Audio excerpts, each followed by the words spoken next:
Welcome back, and let's dive right into the show that everyone's talking about here these days. It's called Barzakh. Now, Barzakh is an Arabic word which means hindrance or barrier.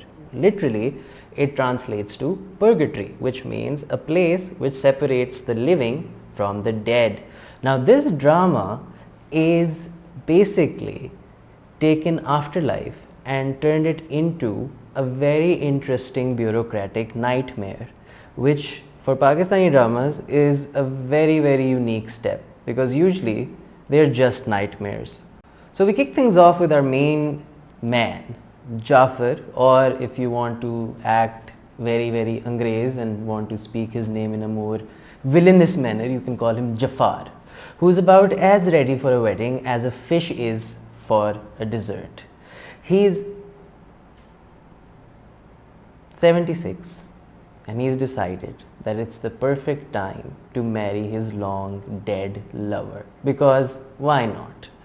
He invites his estranged kids to a remote resort he owns, and this resort, it's like a mythical theme park called the Land of the Dead, which is very interesting because it on one hand translates that there is nobody living there, and the second, it translates to the prevailing situation of Pakistan, which essentially has become Land of the Dead. So very good analysis on that part. Moving on, we see a lot of ancestral ghosts and ghouls, because every family reunion obviously has to have a ghost story. We've all been there. So Jafar, also known as Aaqa, because why wouldn't you call him Aaqa? He's an old man, and obviously in Pakistani scripts, one old person must be called Aaqa. That's like a token, sort of a filler point that every writer needs to know. So he has built a place called Mehtab Mahal in the memory of his dead lover, which has no similarity to a Mughal emperor called Shah Jahan and his tribute to his long dead lover Mumtaz Mahal in the shape of Taj Mahal. So there is no similarities there. No Taj Mahals or Mahals were harmed in the making of this drama. Apparently, it's standing on the graves of ancestors who weren't exactly model citizens. The whole setup kind of like screams, "Welcome to our haunted Airbnb." Kind of like most Airbnbs in Lahore these days. It's very similar to that. The vibe matches. Now we have two Fawad Khans in this drama. One is the Fawad Khan that everybody knows. The other Fawad Khan has an M at the start of his name, because obviously he had to differentiate between the popular and the less popular. So Fawad Khan's character is Saifullah and the other Fawad Khan's character is Shahriyar. They're both sons of Jafar, who are as confused at the start as we are about this bizarre family gathering. Like, why would you call someone to attend an old wedding? I mean, that's like an old party that nobody wants to go to. I mean, essentially people don't want to go to weddings anyways, but this was way out of order. Plus, on a weekend, it kind of ruins a lot of things. They're meeting their dad after ages and are hit with the news that they are part of the wedding plan. Now, these kids were not pleased. I mean, why would anybody be? And this is a Pakistani drama, so obviously even you can't even talk to your dad after 5 minutes of seeing him, because the Pakistani father-son relationship is notoriously beautiful. Like, there is distance. There's so much distance that they don't even know your name until you've reached a certain age. So this also kind of like shows in this particular beautifully scripted drama. Yep, this wedding is going to be a livelier event than a mortuary, because why not? As night progresses, the drama ramps up. The scene shifts to some deserts or desserts being served, because nothing says spooky like a deserted dessert or a deserted desert. And spirits start wandering around, because after all, we're in a space where spirits can freely move and they have no sort of check and balance on them, kind of like people who really want to be out and about, or the people who are out and about in the north these days. They will find a lot of spirits at night, murray photos and all of that stuff going on.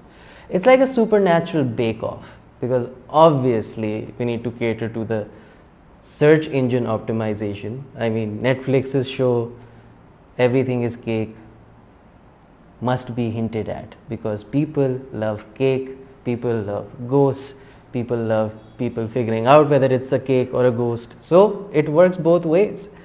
And now everyone is taking part in the feast, there are spirits, everyone is wanting to be a part of this holier than thou matrimony, but things kind of go offhand. One spirit even does a little dance which is known as spirit boogie, which is very popular among the Gen Zs these days, adding a nice touch to also the show Do You Think You Can Dance as a dead person. So that's also good. So a lot of popular Easter eggs in this show, but it doesn't end there. We flashback to when Jafar was a younger and off earning money. He basically returns to find his homeland turned into a concrete jungle.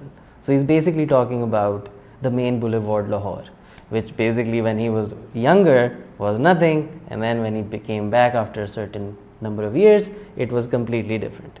Now, the love of his life, Mehtab, has become a ghost, and Jafar, poor soul, ends up at her grave.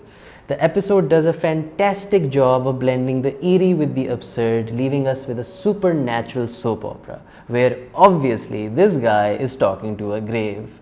And thanking his lucky stars, there is no TLP or ISIS crossing him by, because he would probably be at the end of that grave if they saw him talking to that grave. So very nicely done.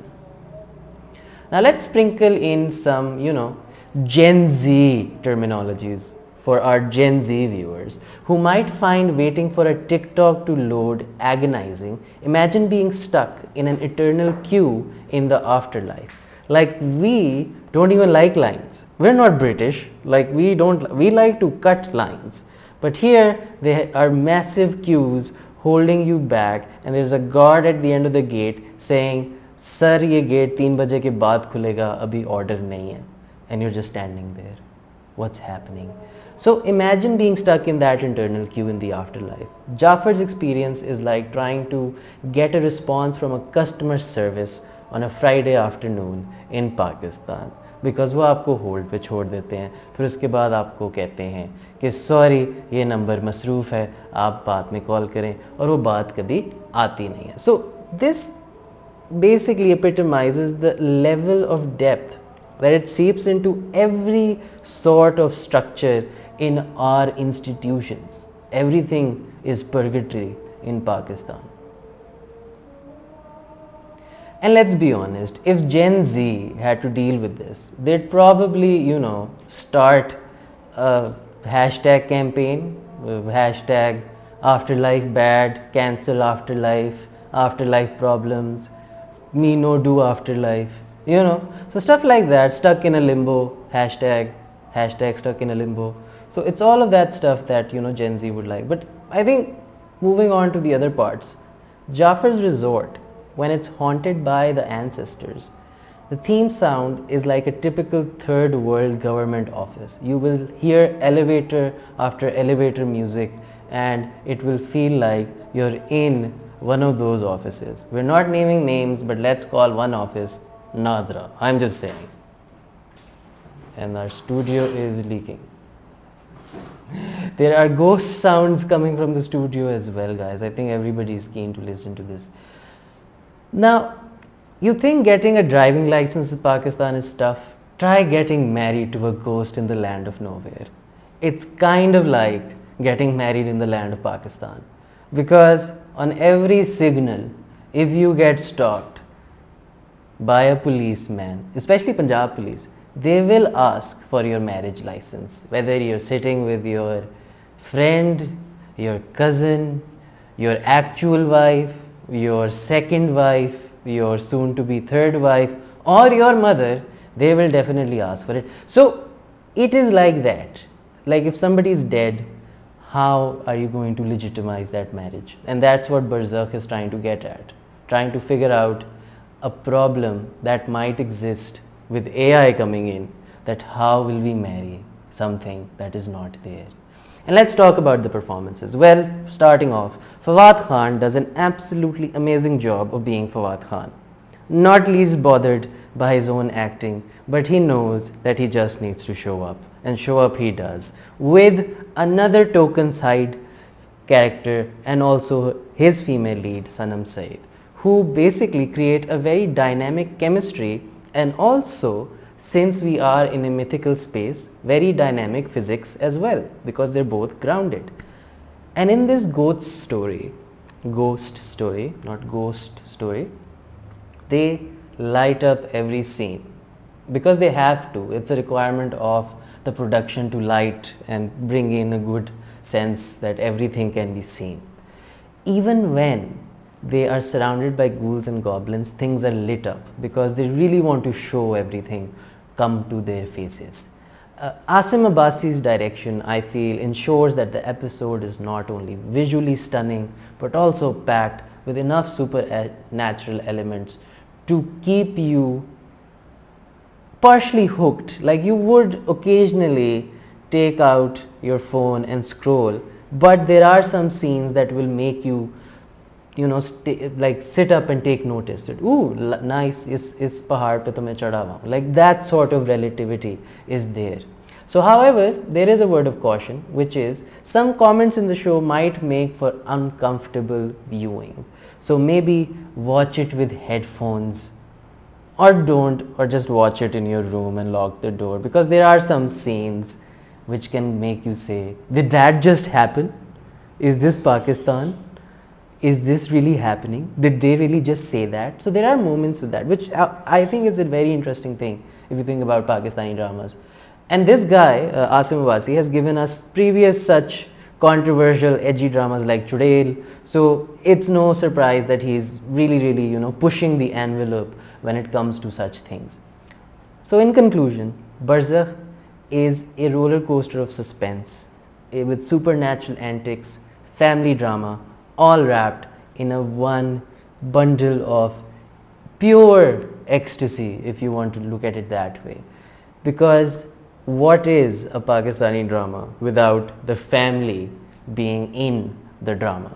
That is it for us and our show. We've decided to name it the Happy Hour, even though it will be less than 20 minutes, but that's what we're going with. Until next time, I'm Jawad, signing off.